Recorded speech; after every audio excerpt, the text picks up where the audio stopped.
Thank you so much, Victoria, for that introduction. Thank you also to Lighter Footprints for holding this wonderful forum. And let me also acknowledge the fact that we are on the unceded lands of the Wurundjeri people. It's extraordinary to think that in 2022, I stood before you as an untested political candidate. And what I offered to the community then was a belief in science and in evidence-based policy. And I offered then the support of a community which was frustrated with political parties, which we know that have for decades failed to act on the existential challenge to our society. What I offered you then was my commitment to transparently represent our community as its independent federal member, in a way that reflects your values and your beliefs, in a way that was based on evidence, on science and on expert opinion. I am so grateful to stand before you 3 years later with a parliamentary record which I think reflects that commitment to those priorities. And tonight I ask you for an opportunity to continue the work that we started together 3 years ago. The first law passed by the Albanese government in 2022 was the Climate Change Act, which set Australia's first legislated emissions targets.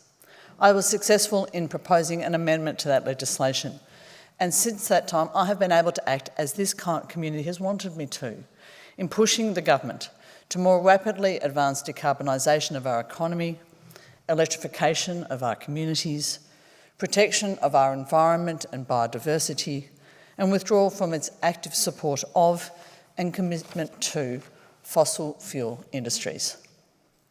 I supported the Safeguard Mechanism and the Capacity Investment Scheme, and I pushed the government on the Environmental Protection and Biodiversity Conservation Act. I advocated for greater support of green industry in the Future Made in Australia bill. I opposed the extension of government subsidised carbon capture and storage schemes, including the shameful sea dumping bill, which extended our ability to bury our carbon pollution under the seas of poorer countries like Timor-Leste. I campaigned successfully for fuel efficiency standards and for a cut in the luxury car tax discount, and we've already seen that electric vehicles, as a result of those changes, have become more affordable and more readily available. I've moved private members' bills against native forest logging and against seismic testing with the support and encouragement of members of climate organisations in this room.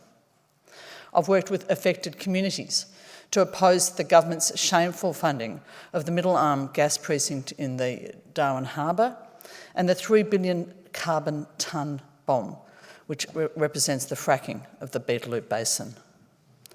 Locally, I've been able to support development of wonderful groups like Electrify Burundara, and I've fostered really productive relationships with groups focused on the health impact of climate change. I'm continuing to press for more funding for active transport routes within our community, including for state and federal support for the Hawthorn to Box Hill bike trail. I have to be fair to the government. It has made some progress in the last 3 years. It has adopted a renewable 82% target for this decade, and it's remarkable that we are now halfway towards powering our nation with renewable energy. The Albanese, it is worth a crack, actually. It's a good thing.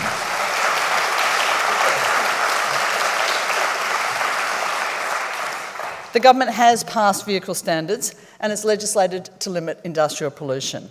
It has unlocked $87 billion of investment into renewable power, storage and transmission. But it has also broken a key election promise in not fixing our environmental protection laws, and has approved extension of 26 new gas and coal projects, despite there already being 120 of those in the pipeline. The Albanese government sees gas as part of our energy mix beyond 2050. It has no plan to rule out future fossil fuel developments. Meanwhile, we have a coalition opposition which has voted against every single law to cut climate pollution in the last 3 years. They've released a nuclear proposal which would, at best, supply 15% of our energy needs at a cost of $600 billion. It would abandon our climate pollution reduction target. It would provide additional funding for the gas industry. It has already committed to fast-track new gas projects, and it will expand existing projects. It will undermine renewables by cutting funding for essential grid updates, and it will increase pollution. Neither of the political parties is prepared to release climate targets prior to the next federal election. The coalition would in fact scrap the legislated emissions disclosure rules which have been backed by peak bodies and by industry.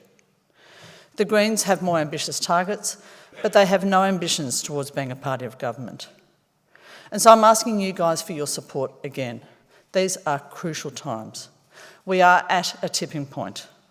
But we do have choices, and we are poised to benefit massively from the net zero transition and its economic opportunities. My promise to you and to our community is that I will always be your voice on these critical issues, and I will always independently reflect your values and your concerns.